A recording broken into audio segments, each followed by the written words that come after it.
Talk about voters, what their expectations are. We always go to the expert, Mike Noble, Noble Predictive Insights. Thanks for doing this. Happy New Year. Yeah, Happy New Year. We made it. I want to go back to where the voters were post-election, but in the month of November here in Arizona. Yeah.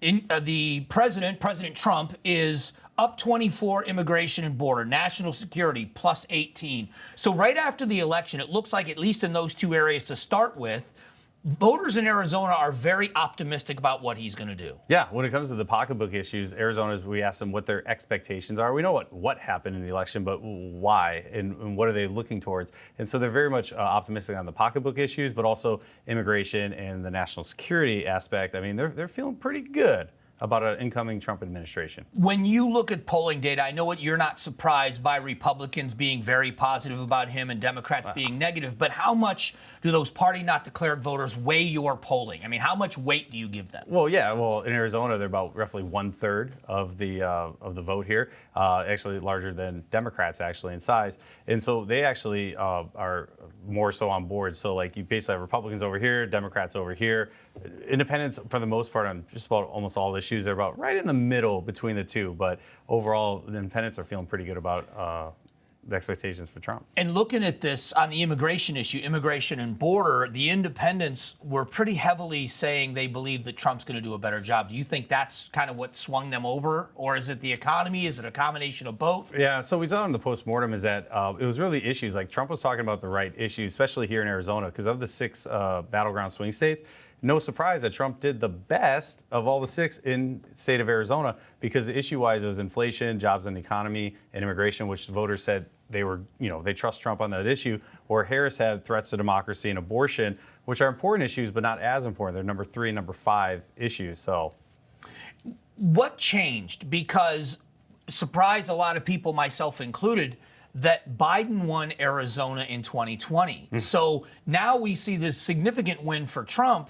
What was it that changed in the electorate, do you believe? Was it the performance of Biden over 4 years? What changed? Well, I think the big change was that, we've had a lot of change. They haven't reelected anybody for president in some time, so we've been kind of changing guards.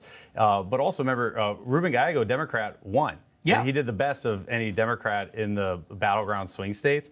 So it was really just the matchup, I think. I think Harris was very much tied to the Biden administration. So even half of Democrats said, hey, she didn't really become her own brand. Half of them thought she was still part of the Biden administration, other half there. So she couldn't really get out of that shadow. And Biden's job approval rating was just abysmal. It's like, hey, do you want to continue with this for 4 more years? Or do you want to, because it's an A-B choice, because third-party candidates really aren't viable. So let's talk about polling and the trends that normally happen, because I know there's nothing normal about this with him doing a second term, but let's talk about expectations and what the polling is going to look like.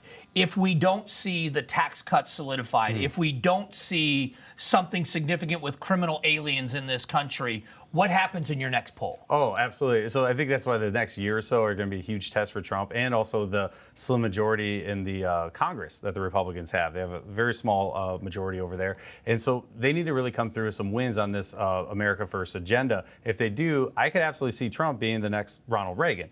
However, if they're not able to come through and deliver on some of these promises, I could see voters starting to sour and turn on him. So right now he's looking good and has a good position he's in. Now it's just a time to deliver, because the voters already mandated who they want, what policy they want to go with. So if there is kind of a stalemate, if this turns into a big battle like we see in Arizona quite often with the vetoes from the governor, if we see the battle between the Senate and the House and the Democrats are going to stay united and they don't let a lot of things pass, does that hurt them for the chances of keeping the House and keeping the Senate in 2 years? Oh yeah, 100%. I mean, that's the thing, is that if they come through on the agenda, I think it's fantastic for Republicans down ticket. But for Democrats, if they're able to stall them and basically stop them from getting some of these big initiatives passed, they say, look, they didn't come through on their options. They have time to retool their message and their tactics. So frankly, I think, and I think the biggest issue is going to be really in Congress, just because you have the